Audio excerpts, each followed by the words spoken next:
have a quick look at the reference architecture of the solution. To start with, we have a blockchain, which in our case is Hyperledger Fabric, which is the bottom layer of our reference architecture over there. Blockchain exposes the APIs through multiple different channels, as you can see, Web3, JSON, REST, HFC. And then on top of the blockchain, we have a design environment, which is Hyperledger Composer, which is a GUI that allows you to very quickly create business solutions on top of the blockchain. So for our demonstration, we are going to use TIBCO Cloud Live Apps to orchestrate the events and the transactions on top of the LiveApps application.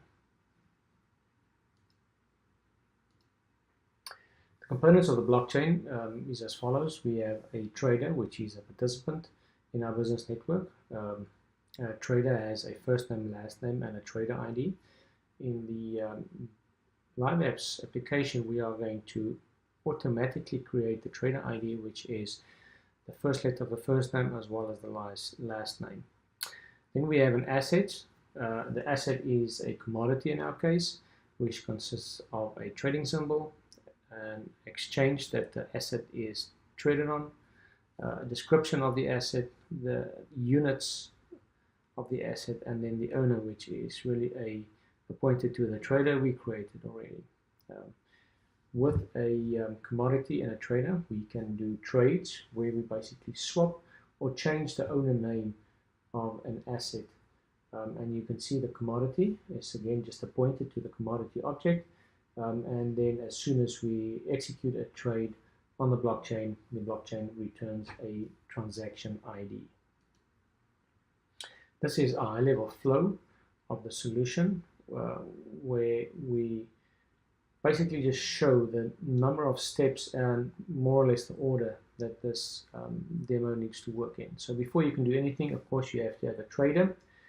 After you have a trader, you have to have one or more commodities, and then you can trade a commodity.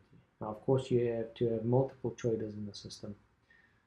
Once you have these components, you can add commodities, you can delete commodities, and you can delete traders.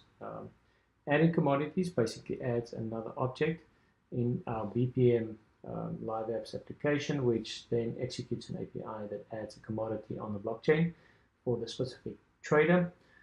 Deleting a commodity will delete the commodity from the blockchain, and deleting the trader will basically close the account. These are the major components of the BPM application we created. We have a data model that contains all the data for the traders, the commodities, as well as the trades. Creators of our process is a trader, so we have to first have a trader.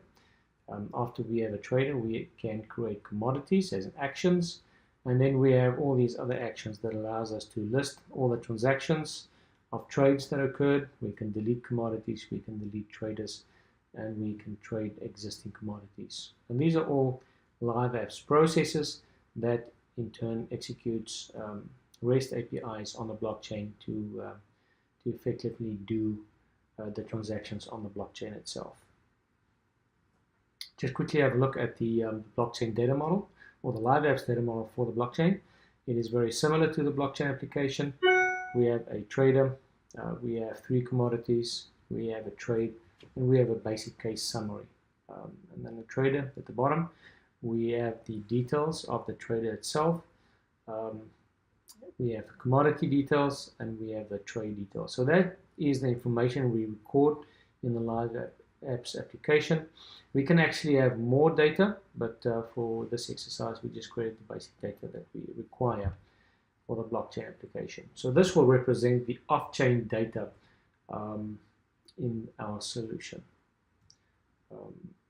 The states that a process can go through or a case can go through is trader created, commodity created, and then a trade, whether it was successful or unsuccessful. And then we have transactions where we can delete traders. We can, when the trader deletion fails, we have trader not deleted, and then account closed when we actually delete the trader itself. So just a quick look at the major steps in the different processes. Creating a trader contains of a step where you enter the data, we calculate the trader ID, we create the trader, which is a service task or a REST call on the blockchain, and then basically we notify the creator of this process that the trader was created successfully. Create commodity, we capture the commodity. In the capture screen we have the ability to create three or capture three commodities. After the commodities have been created on the blockchain, we update the case that all the commodities was created successfully, and we basically send an email saying that the commodities was created. A trade is, again, we capture the information for the trade, which is basically the commodity ID as well as the new owner of a commodity.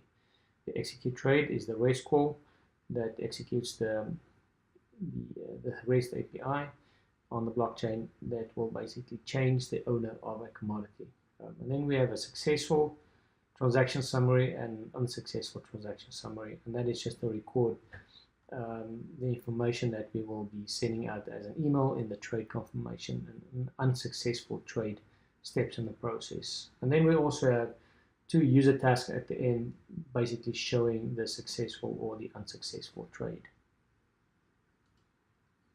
Deleting a commodity really is just the trading symbol, and then the REST call that executes the deletion, and then whether the deletion was successful or not, which is again just an email message.